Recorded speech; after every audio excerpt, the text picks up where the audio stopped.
¿Cómo toma usted, porque siempre está el recuerdo de Nisman, que la Corte haya pedido que se refuerce la seguridad sobre jueces y fiscales?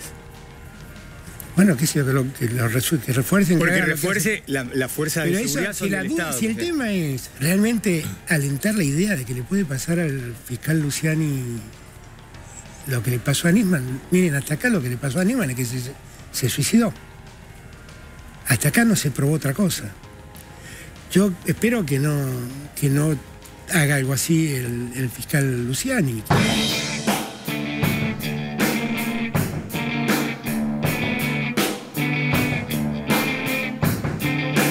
El presidente de la República lo que hace es una amenaza mafiosa. Ha sido muy dañino. Y ya encima atribuyéndose cualidades de jurista que no tiene, obviamente, ha sistemáticamente violentado la Constitución.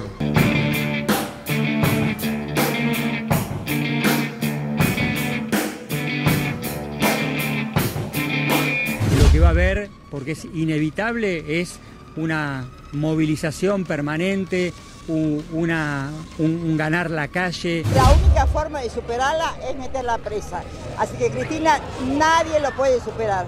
Por eso es todo este armado de circo. Y a Cristina la defendemos a muerte. El pueblo está con ella. El Poder Legislativo de la Nación, representando a este interbloque de la oposición, venimos a solicitarle, por violación al artículo 109 de la Constitución, el juicio político al presidente. ¿Cuánto hace que plantea acá que había que presentar un juicio político al presidente? Diría que desde el año pasado. Bien. El presidente se ha limitado sin ninguna duda violando la Constitución de la Nación, entre otras cosas, cuando califica o descalifica la acción de un fiscal que...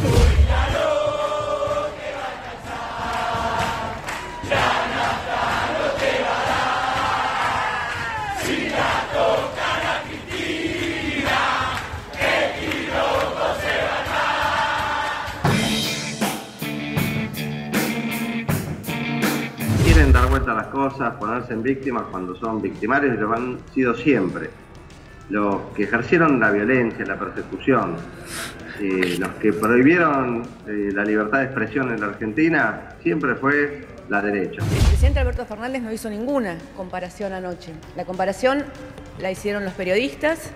La comparación estuvo ayer durante toda la tarde en la tapa, en la primera plana de un portal. Me dijeron si yo no temía que le pase lo mismo que le pasó a Nisman. Entonces, yo quiero que francamente creo, miren, hasta donde todos sabemos, y hasta acá no se ha podido probar otra cosa, Nisman se suicidó y no encuentro ningún motivo para que eso ocurra con el fiscal. Lo que siento es que ha habido una enorme tergiversación de lo que dije. Este fiscal Luciani, la verdad que tiene que estar tranquilo porque él sabe mejor que yo que nunca recibió ningún llamado del gobierno nacional, ninguna presión del gobierno nacional, nunca nadie lo fue a visitar en mi nombre, ningún espía lo fue a visitar. En el gobierno, mientras yo sea presidente, nunca vamos a hacer operaciones con la justicia y ningún juez y ningún fiscal debe temer por su integridad. Hola, ¿qué tal? ¿Cómo andan? Bienvenidas, bienvenidos a Desiguales. Aquí estamos, por la televisión pública, 21 horas. Bueno, esto que acabamos de ver, este muy buen resumen que hace la producción de Desiguales, son las últimas 24 horas o menos incluso. Qué intensidad, ¿no? Esta semana larga. Sí, muy intensa, pero también muy rica en un montón de aspectos. Lo primero que habría que decir es que irrumpe, quizá como pocas veces en este último tiempo, la movilización popular en estado permanente. Bueno, en la vía política argentina. Esto que estamos compartiendo es ahora en la residencia en Buenos Aires de Cristina Fernández de Kirchner. Exacto, que hace ya un rato había salido del Senado de la Nación. No sé si podemos ver la imagen a pleno, porque acá la tengo un poco oscura, pero entiendo que está entre la multitud, ¿no? Llegando con su auto, se arma esa especie de camino vigilado, si se quiere, de quienes se acercan al lugar. Pero esto se repitió en el PJ porteño, que ahora está marchando desde la sede de la calle San José hasta Juncal y Uruguay. Se repitió en la provincia de Córdoba, en la ciudad de Rosario, en la ciudad de Santa Fe, en la ciudad de Corrientes. Bueno, eso es todo lo que pasó en el día de hoy. Caminó entre la multitud, eso es lo que nos están contando en este momento. Pero bueno, justamente por la cantidad de gente ahí, por la disposición del lugar, en la esquina de un cruce de calles en la ciudad de Buenos Aires, es difícil poder verla, ¿no? Sí. Mientras compartimos esto de fondo, decir, insisto, que la movilización popular de manera permanente irrumpe en la escena política. Y hay algo muy interesante acá, porque primero preguntarse cuánto de esto puede ser conducido y cuánto hay de efervescencia acumulada de mucho tiempo que empieza, más allá de la planificación que se haga desde las organizaciones de esta situación de movilización permanente, cuánto empieza a emerger, ¿no? Esto tiene vida propia. Lo decíamos ayer, dice Dante Panzeri, dinámica de lo impensado para el fútbol. Bueno, la política también tiene muy buena parte de dinámica de lo impensado, que además construye un estado de ánimo. Y hay una pregunta interesante entre tantas de esta jornada, una pregunta interesante sobre este estado de movilización, ¿de qué manera va a jugar no solamente sobre la situación de avanzada de un sector del Poder Judicial, sobre la vicepresidenta de la Nación, sino sobre el resto de las decisiones políticas que efectivamente tenga para tomar el gobierno? Es decir, ¿de qué manera influye, incluso modificando aquello de la correlación de fuerza que hemos hablado tantas veces? No solamente en el poroteo en el Congreso, yo me imagino que diputados y diputadas de distintos sectores, sobre todo aquellos que pertenecen a los bloques provinciales y demás, prestan atención a esta situación, que como decía Lucila, no ocurre solamente en la ciudad de Buenos Aires, en el AMBA, en un sector de la provincia, también en distintas ciudades muy importantes del resto del país. Y ciudades, como decía recién, que no se caracterizan por ser peronistas. La ciudad de Córdoba, por ejemplo, hoy tuvo una manifestación impresionante con lluvia en el medio y que se mantuvo por varias horas, ¿no? Digo, hay algo que está ocurriendo que yo no sé si estaba en agenda, si se esperaba en el día de hoy, si estaba en los planes. Están tentándose y no sé de qué ocurrió. Yo estoy muy distraída, así que yo les pido que no se rían en este momento. No, porque los veo a los algún cruce cómplice con Pablo Ibáñez. Pablos, Ibáñez y Caruso riéndose y yo digo, me estoy perdiendo algo, no tengo ganas de perderme de nada. Así que no se rían sin que yo sepa de qué se ríen. Estoy como la maestra en este momento. Cuenten que están graciosos. Se apaga la luz y cuando se prende que aparezca. A ver si quieren en este momento. Pero así nos reímos todos. Así nos reímos todos, ya que estamos, chicos. Hoy estoy así, tengo una semana. Está muy bien. Tengo una semana así. Vamos a hablar para que nos cuente de qué se ríe Ibáñez. En un segundito nomás. Quiero agregar otra cosa que me parece también importante. La oposición o las oposiciones se hacen preguntas sobre esta situación de movilización, ¿no? ¿Te quedaste riéndote? No, estoy bien. Estoy en control. La oposición se hace preguntas también sobre esta escena, porque también las dinámicas de cómo articular distintos sectores del poder real, bueno, se pueden conducir hasta cierto punto o se pueden sugerir hasta cierto punto. Después, cuando aparecen personajes que empiezan a sobregirarse, generan este tipo de reacciones populares, yo me imagino que hay quien se pregunta, che, ¿habremos hecho bien? Un tiro por la culata, decís ¿Estaremos vos haciendo bien en la cantidad de cosas que vamos sugiriendo? Hasta, por ejemplo, el pedido de juicio político al presidente. Bueno, estamos con el diputado Carlos Herle ya en el estudio de Desiguales, pero en relación a lo que decís, Pablo, viene en un rato Margarita Stolbizer, ¿no? Sí. Diputada de Juntos por el Cambio. Bueno, para analizar también en qué lugar se para la oposición, que hoy pidió un juicio político, como veíamos en el informe, al presidente de la Nación. ¿Vamos? Sí, lo último. Sí. Caruso vino cargado. Él vino cargadísimo. Lo último me parece también que puede aportar a la charla. Nadie aquí tiene una verdad revelada, pero sí tratamos de generar alguna dinámica de debate, alguna calidad de debate.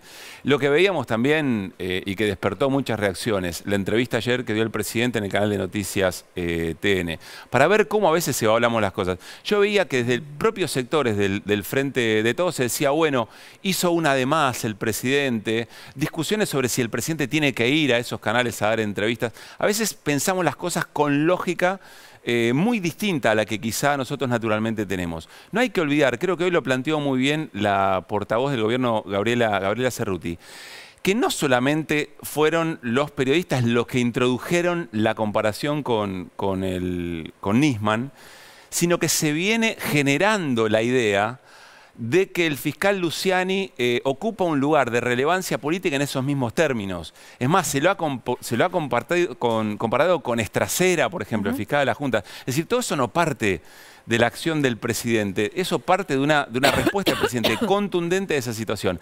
Si nosotros nos detenemos en analizar si hizo una de más, si hizo una de menos, me parece que se está perdiendo un poco el eje de cómo se construye comunicación y sentido político en la Argentina. Bueno, ahora sí. Todo tuyo, Lucila. No, vamos. Quiero hablar con mis compañeros. NASA, Néstor, Pablo, ¿tanto tiempo, Pablo Ibáñez? ¿Todo bien? Sí, todo perfecto. ¿Quieres arrancar? ¿Contarnos de qué se reían? No, para nada, porque era mirar un poco estas cosas que pasaron a lo largo del día, una semana con mucha movilidad. Yo me pregunto cómo sigue, ¿sí? Porque veía esta manifestación de esta reacción, que evidentemente hubo en algunos casos orgánicos, pertenencia a espacios políticos, pero que de alguna manera uno puede registrarlo como primera instancia con aquello que el kirchnerismo hizo mientras era opositor, las famosas plazas militantes, digamos. Hay algún clima de movilización, no digo absolutamente espontánea, pero sí un componente que tiene que ver con esa naturaleza, o por lo menos no empezó a jugar lo que tiene que ver con lo que habitualmente conocemos como estructura.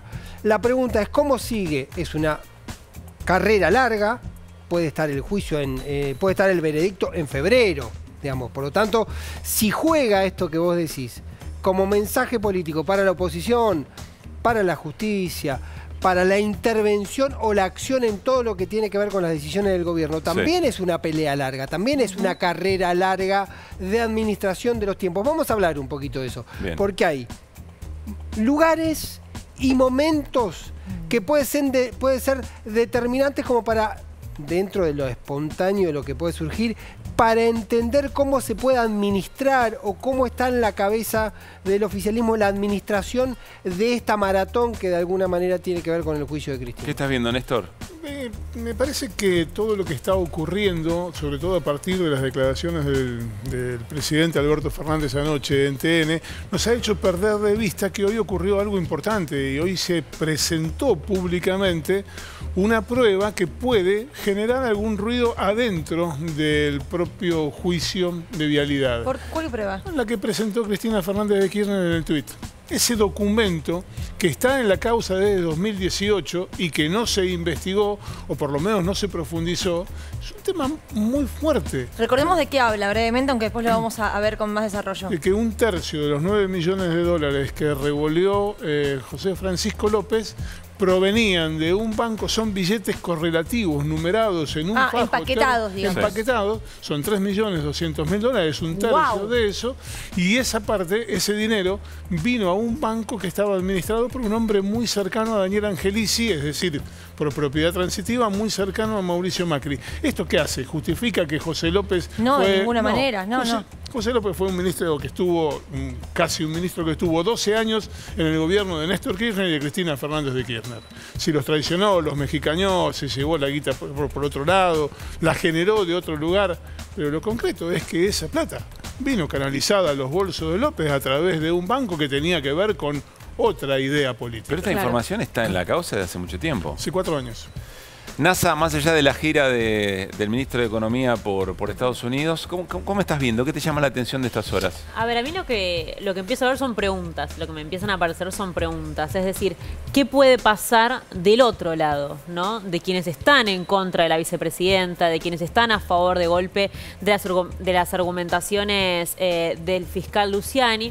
Digo, estamos hablando de una situación judicial ultra delicada, de una figura política que desde hace más de una década presenta pasiones a favor y en contra, digamos, no tiene Cristina Fernández de Kirchner de golpe puntos medios. Entonces, y además de eso se suma un componente que hace un tiempo no lo veíamos, que es que hay grupos excesivamente reaccionarios, digamos, no solamente la oposición, Juntos por el Cambio responde, sino que además también tenés a los Milei y a los expertos de la vida que hace tiempo vienen incentivando o vienen formando sus fuerzas políticas desde la violencia. Te preguntás en qué deriva la situación, la escena. Claro, exactamente. ¿Cómo pueden reaccionar o sobrereaccionar aquellos que sí están buscando la cárcel o de golpe en un extremo muy fuerte la pena de muerte, como había dicho Francisco Sánchez? Sí, no. Bueno, vamos al encuentro de Carlos Heller, ¿te parece? Ya nos está esperando en el living de Desiguales, diputado nacional, además presidente de la Comisión de Presupuesto y Hacienda, sobre lo que también vamos a charlar. ¿Todo bien? ¿Cómo va, Carlos? ¿Bien? Muy bien. Gracias por venir. La manera de decir. ¿Qué estás viendo? A ver, de lo que comentábamos, pero de las escenas de las últimas horas y esta situación de movilización. Yo tendría que decir cómo era la frase: cuando creía que tenía todas las respuestas, me cambiaron todas las preguntas. Sí. ¿No? Estamos empezando. ¿Eso es bueno o es malo en la política? No, ni bueno ni malo, es real, claro, es. Salí del binarismo bueno y malo, claro, para la vida. Sí, gracias. A ver, yo no me quiero olvidar de que allí por el mes de junio en la Argentina se puso en marcha un golpe de mercado. Un golpe de mercado que tenía manifiestamente un objetivo desestabilizante. Se llegó a plantear la Asamblea Legislativa para nombrar un nuevo presidente en este país. ¿Cuánto hace eso, muchachos? ¿Cuánto hace? Parece una vida, pero fue Parece una vida, pero fue antes de ayer, digamos, para decirlo. Ese golpe de mercado tuvo distintas etapas y distintas reacciones. Primero hubo un cambio de ministro Batakis por Guzmán, no alcanzó. Hubo otro cambio, Massa por Batakis, con toda una reestructuración, y evidentemente la diferencia fundamental en cada uno de esos cambios es el nivel de apoyo político del conjunto de lo que nosotros llamamos el Frente de Todos. Evidentemente que si hay algo que pasó como respuesta a ese golpe de mercado desestabilizante, es que fortaleció la unidad del espacio que gobierna, del espacio del Frente de Todos. Hizo dejar atrás o de lado o postergadas diferencias y creo que con buen criterio puso el foco donde lo tenía que poner. Entonces yo no sé si en este momento esta cuestión del juicio no es otro capítulo del intento de desestabilización. O más bien, creo que sí. Yo no puedo creer. No es la justicia. Entre paréntesis, yo vengo haciendo una breve campaña personal que dejemos de hablar de la justicia y que hablemos del Poder Judicial. Sí, hay varios, ¿no? Lo escucho mucho esta semana. Claro, eso. porque la justicia es justa. El que es injusto es el Poder Judicial. No la justicia. Porque yo, la justicia es injusta. No, la justicia es justa. Está mal administrada. Está en manos de administradores del Poder Judicial que responden a determinados intereses que no son justamente los de hacer justicia. Pero a ver si te sigo, Carlos, vos decís, en medio de todo eso y aún después de la crisis interna o en medio de la crisis interna, ¿se fortalece el gobierno con la decisión de Massa, ministro de Economía? Vos decís, hay un sector que advierte esa fortaleza del Frente de Todos y entonces... Y sigue insistiendo en... claro. Pero ¿no era ya parte del plan este pedido de sentencia en todo caso? Claro, porque no empezó ayer. Sí, no empezó ayer ni terminó hoy. No. Porque recién decía Expósito, creo, en febrero o Ibáñez, que alguno de los dos Pablo dijo, como apurándose, en febrero puede haber un fallo de primera instancia, ¿no es cierto? Como funcionando apurado. Desde el punto de vista judicial, lo digo con la ignorancia de alguien que no es abogado, pero esto terminamos aprendiendo de tantas cosas que escuchamos. Desde el punto de vista judicial, esto va para largo. La aceleración tiene que ver con la política. La aceleración tiene que ver con que no importa finalmente si a Cristina la van a meter presa o no la van a meter presa, sino que lo que importa es que Cristina llegue al proceso electoral condenada, aunque eso no tenga implicancia jurídica inmediata, pero tratando de que sí tenga implicancia política. Claro, Heller, me detengo en eso porque justo hoy, en la reunión del PJ Nacional, se habló de ese tema. Porque es el argumento. Yo no estuve. Bueno, así por que eso. es mío el argumento. Por eso si lo comparto. Coincide, el argumento es este. Corrida bancaria, la tercera, dice, justo ocurre esto cuando estamos saliendo de la tercera corrida bancaria. Corrijo, disculpe, como usted me interrumpió, yo lo voy a interrumpir a usted. Acá no hubo ninguna corrida bancaria. Cambiaria. Perdón. La tercera corrida... Porque hay una enorme diferencia y yo no puedo evitar de señalarlo. Está muy bien, le agradezco la observación. Tercera corrida del gobierno. Tercer intento de corrida. Se viene de un intento, se viene de un clima además donde había mucha tensión política dentro del Frente de Todo. Entonces lo que se habla hoy en el PJ es tema de intento de corrida, un clima interno que venía difícil y en ese marco, me definen a mí, se charla ahí, lo de Luciani aparece mucho más pronunciado porque tiene el objetivo de desestabilizar. La pregunta es esta. Me alegro, yo no conocía eso, pero me alegro porque lo que yo dije es mi elaboración. Así que, sí, ahora lo que ¿eso qué supone? Que alguien está craneando todo. ¿Y quién es? ¿Qué sé? ¿Y quién? Ustedes son los periodistas, que son los que investigan. me también aportar... me querés poner a investigar a mí. No, bueno, ya que estamos... Pero su construcción hipotética tiene que tener alguien que está pensando en eso. Ahí Sí. déjeme, Carlos, un segundo nada más, porque se está armando una tormenta probablemente perfecta. Pablo hablaba de la posibilidad de febrero. Hay una posibilidad de que el fallo sea en diciembre.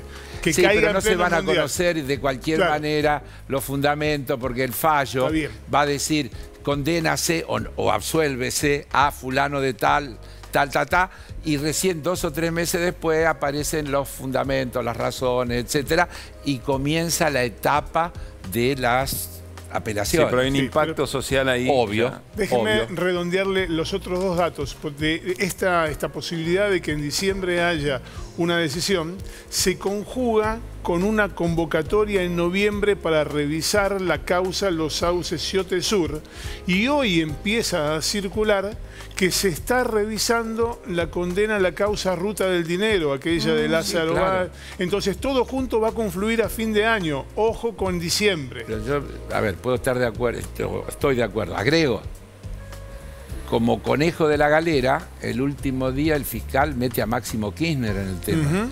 Una de las cosas que señala Cristina, y vuelvo a decir, no soy abogado, y cuando pide ampliar su declaración, dice, tengo que ampliar mi declaración porque yo cuando declaré la otra vez declaré sobre determinadas cosas, y después los fiscales agregaron un montón de temas que no estaban en la causa inicial.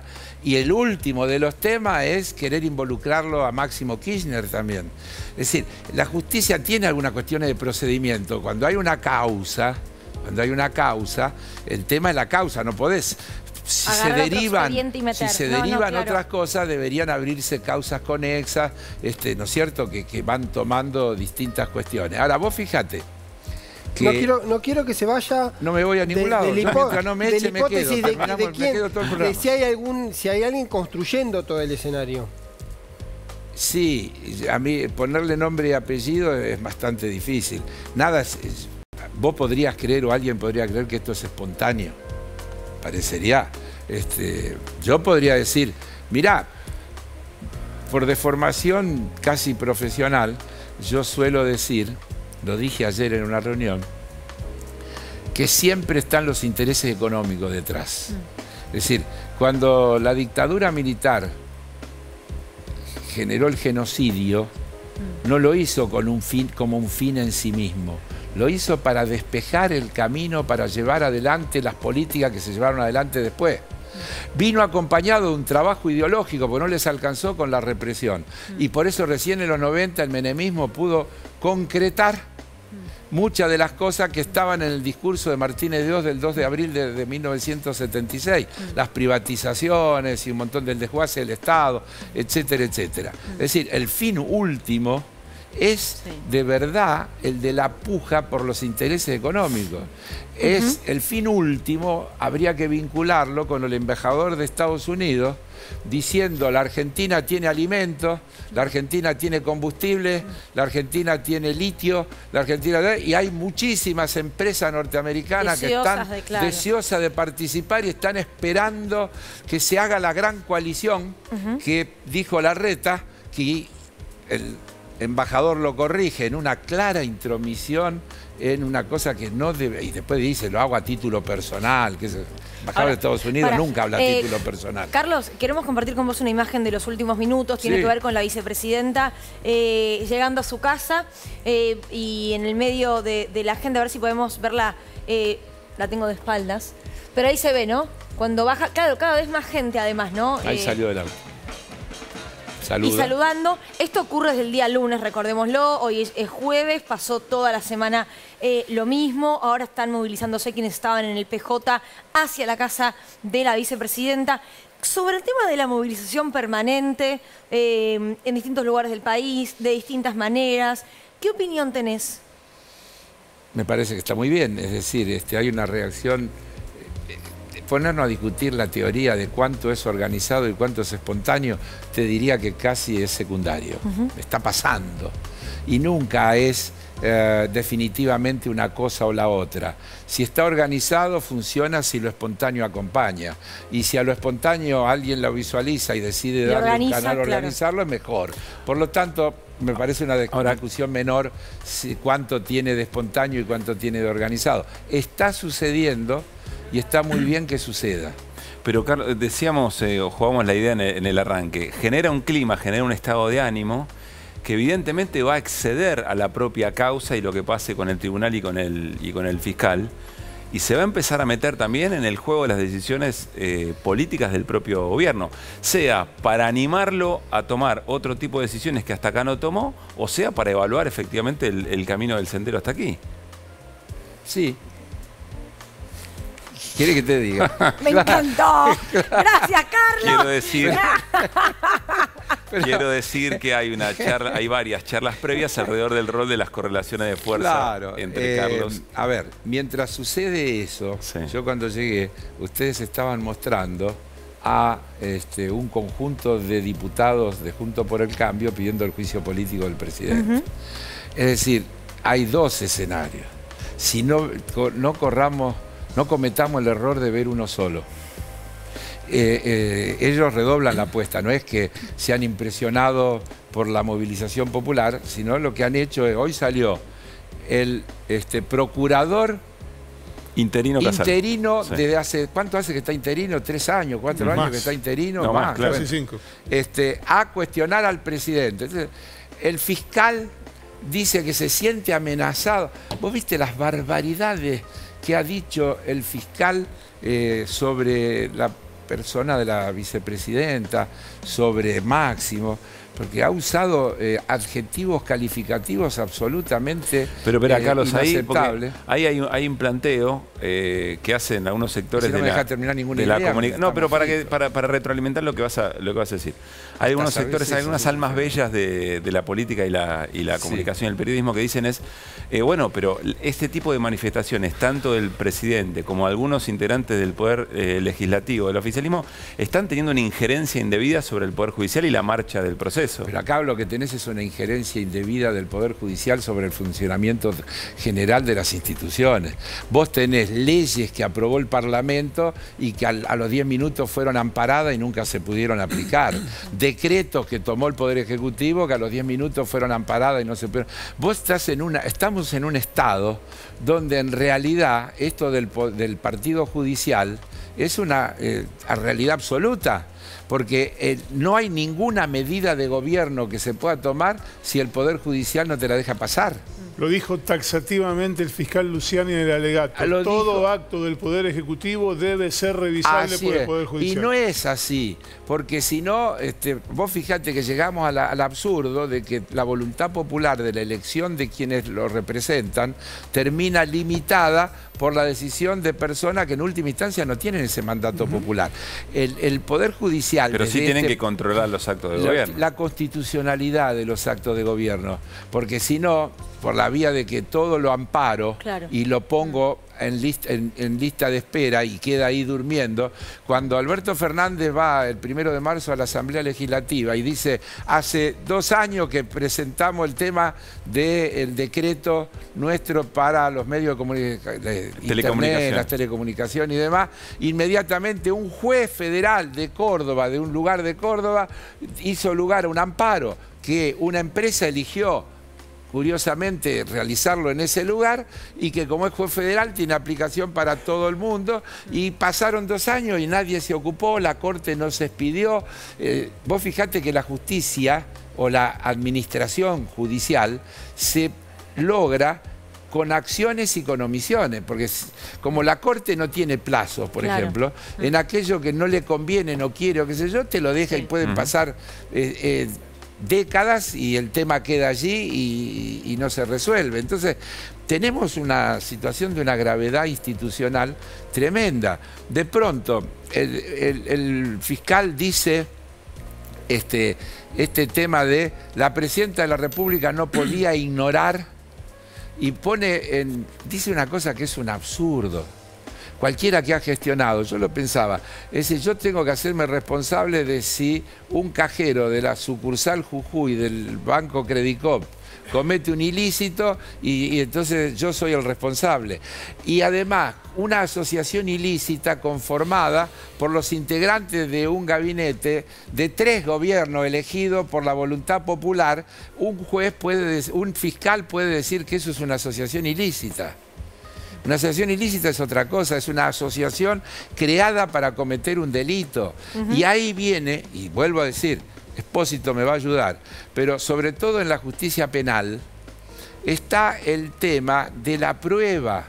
Esta gente ha invertido el sentido de la prueba e instala la necesidad de probar inocencia, cuando lo que se debe demostrar es culpabilidad. La presunción de inocencia es un derecho universal fundamental. Y en el derecho penal, a ver, voy a acudir a una cosa que todos... ¿Cuántas películas vimos y series donde todos saben quién es el que la mató, pero no aparece el arma asesina, y si no aparece el arma, no se puede... Porque el arma es la prueba del delito. Porque si no hay prueba del delito, aunque alguien... Yo vi cuando la mató o lo mató, no alcanza. Tiene que estar la prueba del delito porque está el principio de inocencia. Aquí lo tiraron todo al diablo y ellos te establecen la cosa inversa y dicen, no podía ignorar, hay suficientes pruebas, se puede inferir que es imposible que no supiera, etcétera, etcétera, etcétera.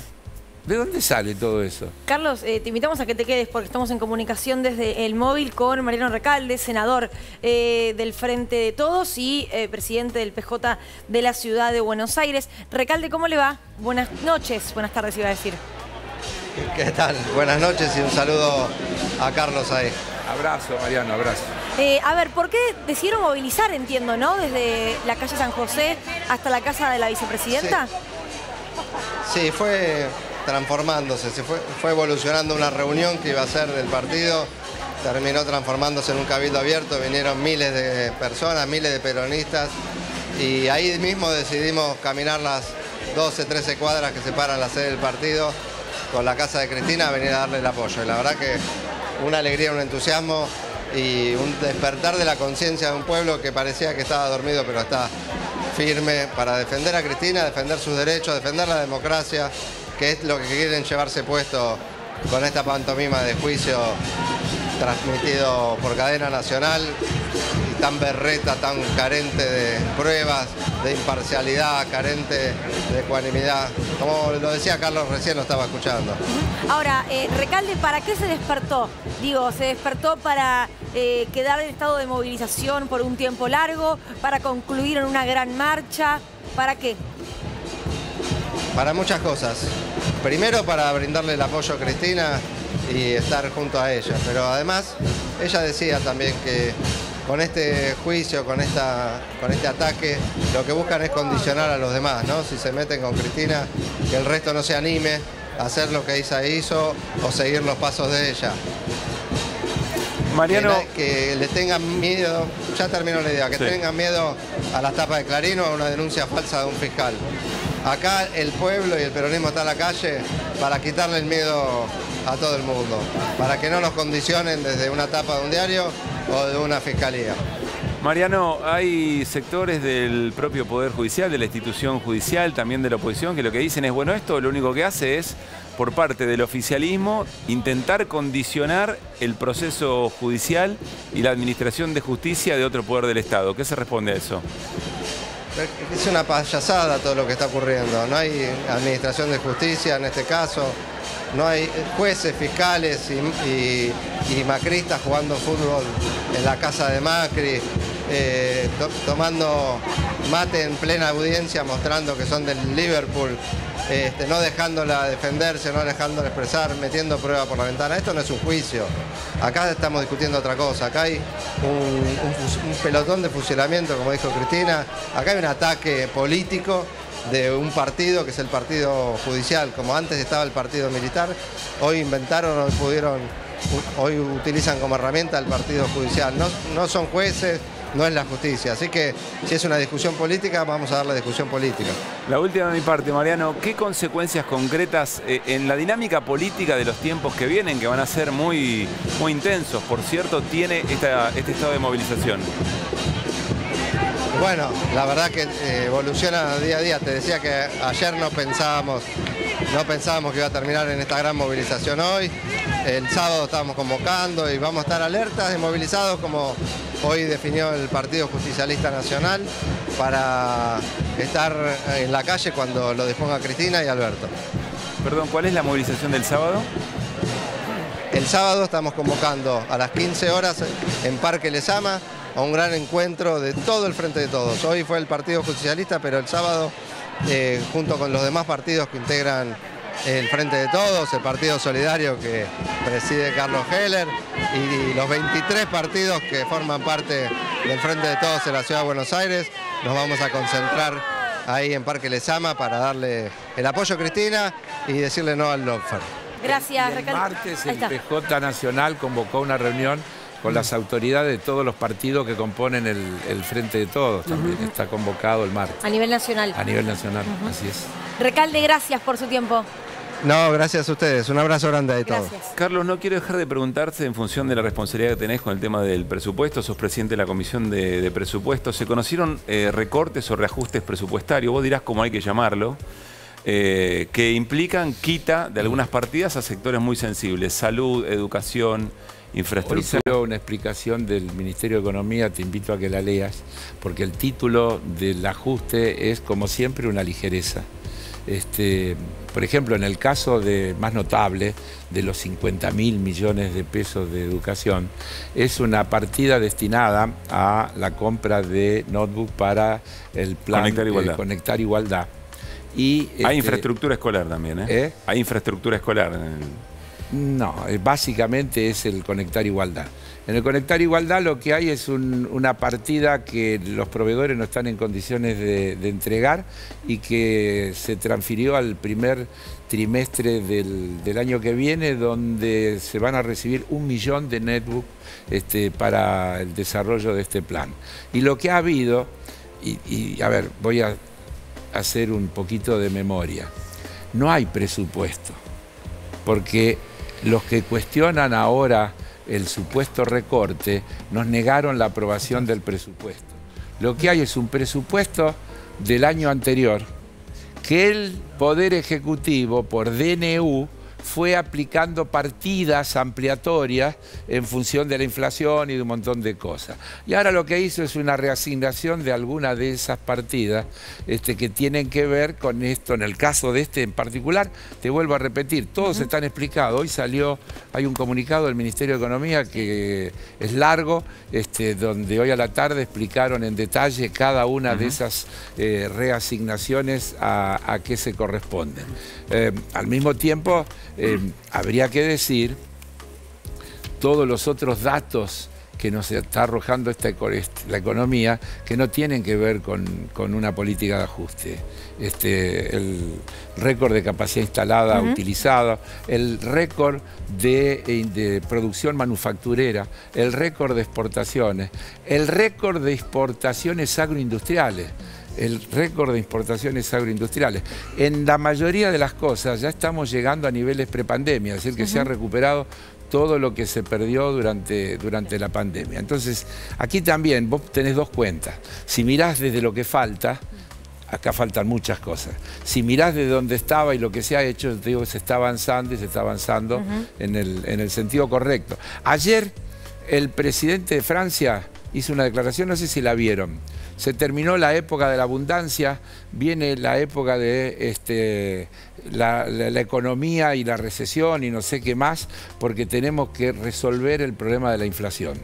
La Argentina tiene un problema endémico y quiero hacer lo más claro que se pueda al respecto. No se puede, vos me lo escuchaste decir infinidad de veces, ninguna política puede ser exitosa con estos niveles de inflación.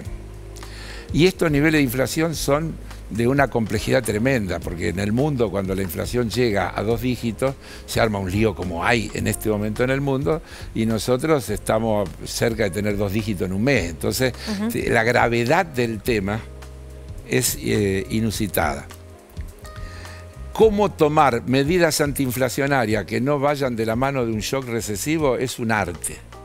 Porque si Estados Unidos sube 3/4 de punto la tasa de interés, el subtítulo es recesión. Si el Banco Central Europeo sube medio punto la tasa de interés, el subtítulo es recesión, porque es así, la historia marca eso. Entonces hay un estrechísimo sendero, muy estrecho, de cómo te moves entre esas exigencias del mercado con el que tenés que lidiar y negociar y la necesidad de la gente. La historia es que cuando te inclinás más por el mercado terminás perjudicando a la gente. Entonces ese equilibrio es el que va a definir si las políticas terminan siendo buenas o malas, y no tiene respuesta hoy. Equilibrio que está haciendo ahora Sergio Massa, ¿no? Equilibrio que viene haciendo el gobierno desde que asumió. Bien. Y que se bancó la pandemia, la guerra y todas las cosas que se bancó. Hay que verlo en ese contexto y entender todas esas dificultades. Es maravilloso eso que tenemos de fondo, es maravilloso que el pueblo se esté movilizando y no tratemos de adivinar dónde termina. Es un buen dato que esté pasando.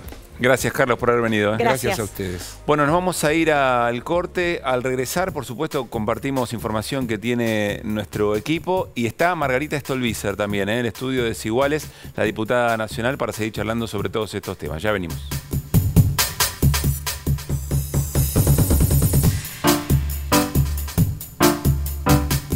Estás en Córdoba, estás en tu canal de bandera.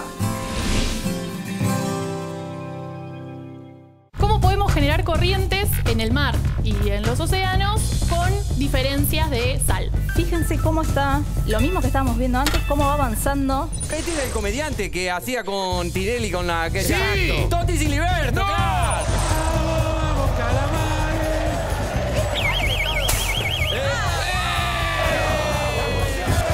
Noche de Mente, lunes a viernes, 22 horas, televisión pública. El viajar es un placer y lo quiero disfrutar. Vamos de paseo. Cenelis Mareos. Cenelis Mareos. El viajar es un placer. ¿Protección antitranspirante o cuidado de la piel? Ambas. Me encantan mis axilas suaves y frescas. Nuevo antitranspirante DAV, con un cuarto de crema humectante y ahora también enriquecido con óleo de origen natural, ayuda a restaurar los nutrientes naturales de la piel para axilas más suaves e hidratadas. 48 horas de protección sin dañar tu piel. Nuevo antitranspirante DAV, número 1 en el cuidado de las axilas. La muerte. Necesito que Florencia y vos se acerquen a la morgue municipal lo antes posible. ¿Dónde vamos? No, Vamos. Si no se va a ir a ningún lado el muerto. El cuaderno.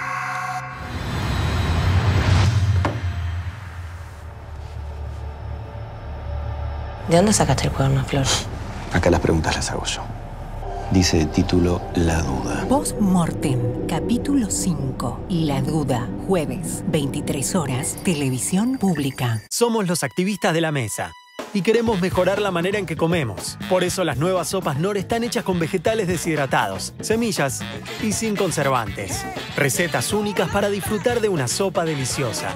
Knorr, come lo bueno. Es uno de los problemas ambientales más serios de la Argentina. El contacto permanente con un ambiente contaminado es lo que producía esas dificultades o ese deterioro en la salud tanto de los chicos como de los adultos, ¿no? Yo soy una de las que sufre rinitis alérgica y el médico clínico me dijo que es producto del medio ambiente en donde vivo.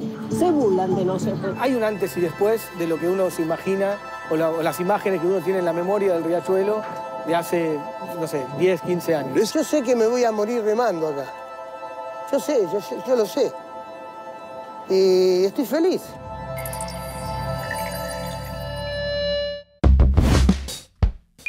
Llevamos 17 meses consecutivos de crecimiento del trabajo privado registrado. Primero la gente. Argentina Presidencia.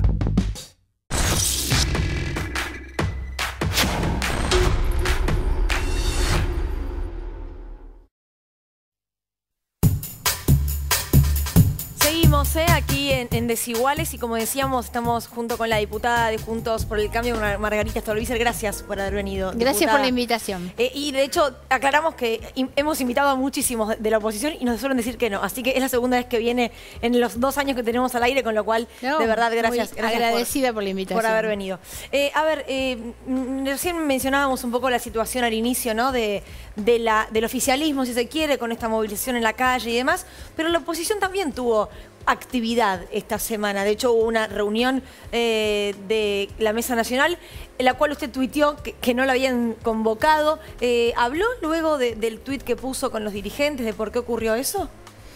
No, tampoco me parece que sea una cosa demasiado relevante. Yo digo las cosas que tengo que decir y me parece que es un error de la coalición tener esos olvidos, digamos, de que algunos quedamos afuera. No es casual tampoco quiénes somos los que quedamos afuera. ¿Es un olvido de invitar o en realidad es una decisión de reunirse sin algún sector que lo compone? Eso, hay una decisión de que nosotros como partido político, yo presido el partido político GEN, no integremos la mesa nacional, digamos.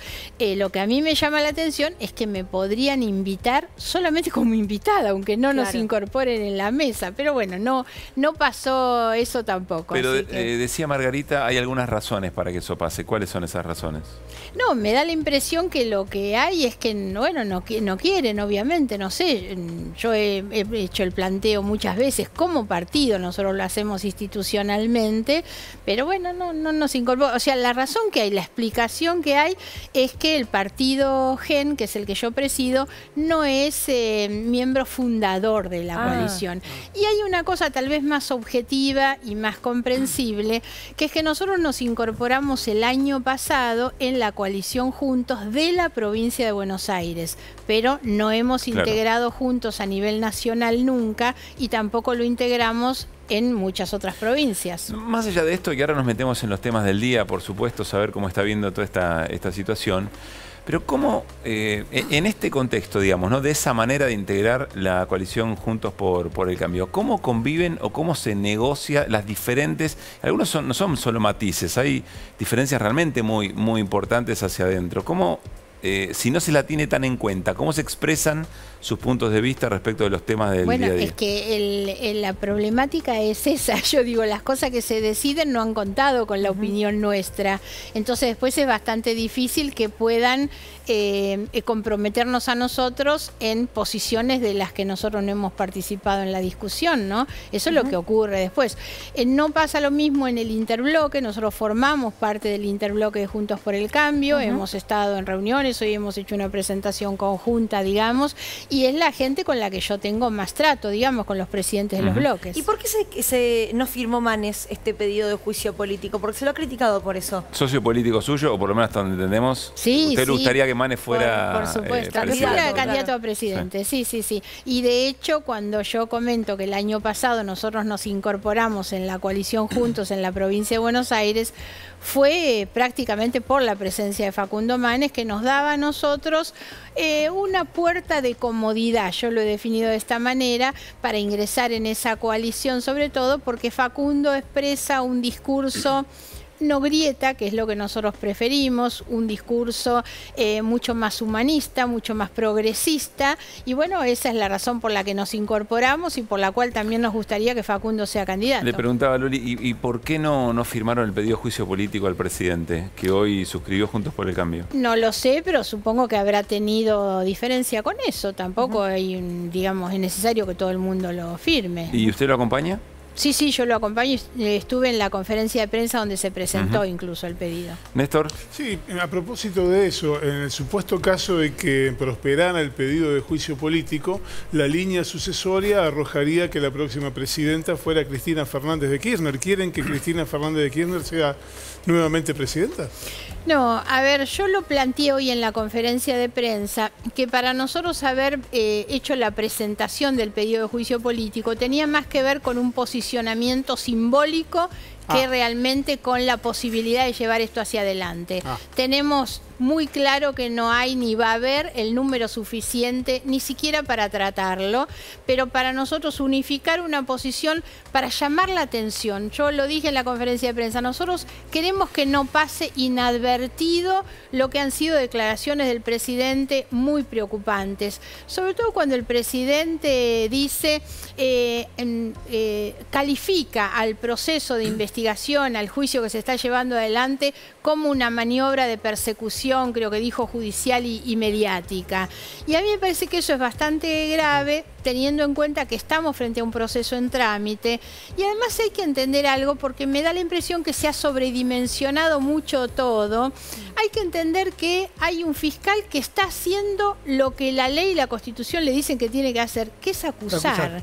En cualquier juicio, en cualquier delito y con cualquier persona imputada, los fiscales hacen esa tarea, que es acusar, pedir penas altas para el delito que se investiga, y en los próximos días vamos a ver cómo los defensores cumplen con el papel que la ley les asigna, ahora, que es incluso pedir una absolución, que es lo que van a pedir, y me refiero a lo que van a hacer estos defensores, es lo que haría cualquier defensor, insisto, en cualquier juicio, porque cumplen el papel que tienen que cumplir. Ahí es donde digo, me parece que se sobredimensionó demasiado, ¿no? Pero Margarita, esa es la acusación de un fiscal que está cumpliendo pero, su deber, Margarita, ¿no? claro, pero lo que plantea el oficialismo no es... no critica lo que el fiscal hace dentro de las reglas de juego del proceso jurídico. La preocupación del oficialismo... Fue muy criticado incluso por el presidente. Pero perdón, por eso, lo que observa y la preocupación del oficialismo y del propio presidente de la Nación es que todo el proceso está viciado, que no es un juicio justo. La posición no es para que Cristina sea absuelta, la posición es para que la vicepresidenta tenga un juicio con las garantías del debido proceso, y eso es lo que el oficialismo, entiende uno, es lo que está observando, que eso no está dado. Claro, bueno, por supuesto que yo no comparto esa posición de ninguna manera, y por eso digo, el fiscal hizo lo que correspondía hacer a una persona que durante mucho tiempo fue juntando pruebas, fue leyendo y mirando los materiales que había, presentó documentación, y el fiscal llegó a esa convicción, que es que había un delito y que había responsabilidades. Y lo que hizo fue acusar y pedir una pena. Ahora, es lo que hace siempre un fiscal en una causa. Ya le doy la palabra a Pablo Ibáñez, pero tengo una pregunta en relación a cómo se evalúa cada situación en particular, ¿no? Cuando se habló de una reunión de Casanelo en la Quinta de Olivos, que después se demostró que era falsa, con la actual vicepresidenta, de hecho hay dos personas imputadas por falso testimonio, se hablaba de la justicia corrupta, los encuentros y demás. Se ha luego hablado de encuentros confirmados por los protagonistas, jugando al tenis, en la Quinta de Olivos, de jueces de cámara, jueces que después tenían que intervenir en causas de personas del kirchnerismo o de la vicepresidenta. Ahora un fiscal y un juez que juegan al fútbol en la Quinta de Mauricio Macri. Mauricio Macri es el que les mete el gol que luego le muestra a Xi Jinping mostrándole, era un muy buen gol, la verdad, que le metió al equipo Liverpool. Digo, ¿ahí no hay algo que hace un poco de ruido? ¿Qué pasaría si fuese al revés? A mí me hace mucho ruido, a mí me hace mucho ruido, y me parece que cualquier vinculación que los funcionarios del Poder Ejecutivo tengan con los del Poder Judicial o a la inversa es absolutamente reprochable. Las recusaciones, entonces, entiende que estaban bien pedidas, las recusaciones. No, eso es a lo que es la diferencia que me parece que tenemos que tener para no mezclar todas las cosas. Para mí es absolutamente reprochable, las veces que me lo han preguntado, las visitas de magistrados a Olivos, ese juego de intimidad, digamos, es absolutamente reprochable. Lo que hay que entender es que las causales de recusación en los procesos tienen que ver con las relaciones entre los funcionarios que intervienen y las partes. El motivo, la causal de recusación hubiera sido viable si en realidad hubieran jugado al fútbol con alguno de los imputados. Juegan al fútbol en lo de Macri, que nada tiene que ver en este proceso. Más allá de las reglas de juego, de lo que usted explica, Margarita, con honestidad. Lo que hablo es estrictamente una cuestión jurídica. Pero legal, digo, para plantearlo en términos bien cotidianos.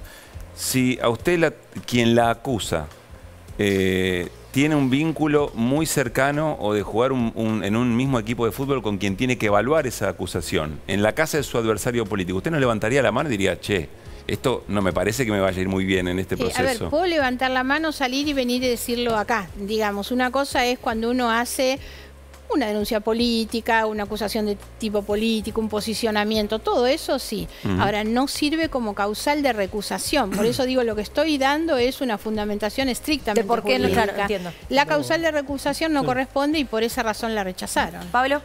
No, me quedaba, no quiero volver al tema del juicio político. Me llama la atención, Margarita, que vos digas que es como un recurso para advertir algo. Es una herramienta que está prevista en la Constitución. Sí, sí, sí. Digamos, es como algo Porque el efecto de presentar un juicio político contra el presidente o contra cualquier funcionario tiene una dimensión política Es de una enorme gravedad. Entonces digo, presentarlo como diciendo, lo presento porque sé que no va a no va a avanzar, no es un poco raro. Tengo claro, y lo dijimos hoy, la gravedad que tiene que la coalición opositora presente un pedido de juicio político contra el presidente. Tiene una dimensión enorme, una gravedad enorme. Para nosotros es la gravedad proporcional a lo grave que hemos visto de las expresiones del presidente. Lo que yo digo es que reconozco la inviabilidad por la falta de número para llevar eso adelante. Porque si no me hiciste acordar a la votación del Fondo Monetario, que había algunos que decían, yo no voto porque sé que otros lo van a votar. Claro. ¿Qué pasa si mañana aparecen 20 diputados y dice, bueno, vamos a acompañar el juicio político y termina con un juicio político del presidente? Lo que fue simbólico puede convertirse... También hay una idea de desgaste o de tensión en el frente institucional. O lo planteo así, si hubieran estado los votos para acompañar, ¿lo hubiera presentado? Sí, claro. Y respondo entonces a la pregunta anterior, la consecuencia es esa, y uno cuando hace algo afronta las consecuencias, por supuesto. Néstor, una de las razones que invocaron hoy en el pedido de juicio político tenía que ver con la injerencia, la grave injerencia del Poder Ejecutivo sobre el judicial. Cuando el presidente o algún personaje político del oficialismo critica la actuación de un magistrado, en este caso del fiscal, se entiende que hay una injerencia. Fiscal Diego Luciani en su alegato tuvo consideraciones políticas muy fuertes, llegó a decir incluso que los gobiernos de Néstor y Cristina Kirchner habían defraudado a la sociedad que los había elegido. ¿No es eso una intromisión del Poder Judicial sobre la política? No, no tiene reproche ese tipo de cuestiones. El fiscal puede haberlo hecho. El fiscal lo hace además en el contexto, obviamente, de una acusación, y es una acusación jurídica, es una acusación legal, penal, porque además lo que está haciendo el fiscal es una calificación de ambos gobiernos, donde atrás de eso lo que dice es se armó una estructura de corrupción durante esos gobiernos y por esa razón defraudaron a sus votantes. Justamente, diputada, lo que hizo fue una opinión política en el marco de un acto jurisdiccional, de un alegato en un juicio. En un acto en el que estaba cumpliendo como fiscal, opinó políticamente. ¿No es una intromisión? No tiene ningún impedimento para hacerlo, ningún impedimento legal constitucional, como sí tiene el presidente de la Nación. El artículo 109 de la Constitución Nacional dice de manera explícita que el presidente de la Nación no podrá meterse, no podrá inmiscuirse, tener injerencia en ninguna causa judicial en trámite. Pero opinar sobre un trabajo no es una injerencia. Hay un impedimento absolutamente constitucional que le limita al presidente en sus atribuciones. ¿La opinión? Y esa es la diferencia entre uno y otro. Es mucho más que una opinión. Un presidente de la Nación que tiene una opinión sobre una causa en trámite de esas características, cuando el presidente lo que dice es, a mi juicio es tremendamente grave en términos institucionales, cuando él dice esa causa es una persecución política y judicial y mediática en realidad. Ahí hay una imputación y una descalificación muy fuerte, a punto tal que casi podríamos decir es un delito lo que el presidente está denunciando que se hace, porque si el fiscal está montando una operación de persecución, estamos hablando prácticamente de un delito, ¿no? Por eso creo que es tremendamente grave y por eso asumo que lo que nosotros hicimos tiene esa dimensión de gravedad también. Nasa. Diputada, me valgo de las declaraciones de Carlos Heller, el entrevistado anterior, que hacía alusión a que podría llegar a haber en esta situación económica y judicial delicada ciertos grupos que apoyen o busquen la desestabilización del gobierno. ¿Le parece que esta idea de juicio político que en la práctica no se podría llevar a cabo, pero que busca llamar la atención o tener algún tipo de impacto social, podría entrar dentro del frente de todos? ¿Podría entrar dentro del frente de todos como esta idea de se busca la desestabilización? No, por lo menos no está en el ánimo absolutamente de nadie de quienes hemos firmado ese pedido. Margarita, nos viene preocupando esta situación, por la situación que ha generado en términos sociales y políticos todo este proceso. Eventualmente el tribunal va a tomar una decisión y luego escalará hasta que finalmente llegue a la Corte, uno supone, todo tipo de apelaciones. ¿Cómo ve la situación social? Porque ocurra una cosa o la otra, habrá un sector de la ciudadanía argentina muy disgustada y muy preocupada en términos de la calidad de la vida democrática, ni más ni menos, sea lo que decida el tribunal. ¿Esa situación cómo la evalúa? A ver, yo creo que hoy Argentina está atravesando una situación social muy compleja, de alta preocupación, y por eso es que me parece incluso que tendríamos todos que estar tratando de hacer el máximo esfuerzo, lo planteé también hoy en la conferencia de prensa, que ninguna de estas cuestiones nos sacaran del foco de qué cosas nos tenemos que ocupar. Quienes están ejerciendo el gobierno, quienes estamos en la oposición, los medios de comunicación, porque hoy tenemos una población que nos está demandando otro tipo de ocupación y de atención sobre problemas que la gente tiene en su vida cotidiana. Entonces lo que debemos es tratar de no agregarle más preocupaciones a la vida, que la gente está con que no le alcanza el Pero esto está directamente salario. vinculado con la vida cotidiana de la gente. Pero por eso digo, la gente tiene tantas preocupaciones, no podemos estar agregando más preocupaciones a la gente. A mí me pareció que la reacción sobre todo de la vicepresidenta cuando hace su respuesta pública, ahí había sido el punto en que se sobredimensionó un episodio que debió haber pasado, digamos, de manera mucho más tranquila. El fiscal hizo su acusación y se debió haber cerrado un capítulo y esperar, porque ahora vamos a tener los alegatos de la defensa, van a ser igualmente importantes y contundentes desde su papel, y me parece que se debió transitar de manera tranquila hasta ese momento. ¿Debió haberse investigado el vínculo de López y Caputo? ¿Hasta aquí? ¿En las causas en las que corresponden? No en esta causa, pero por eso que digo, se en las la de causas, López. sí. Claro, que se investigue, ¿Y por le llama la supuesto. atención que eso no se hizo? Es que yo me enteré ahora, claro que sí.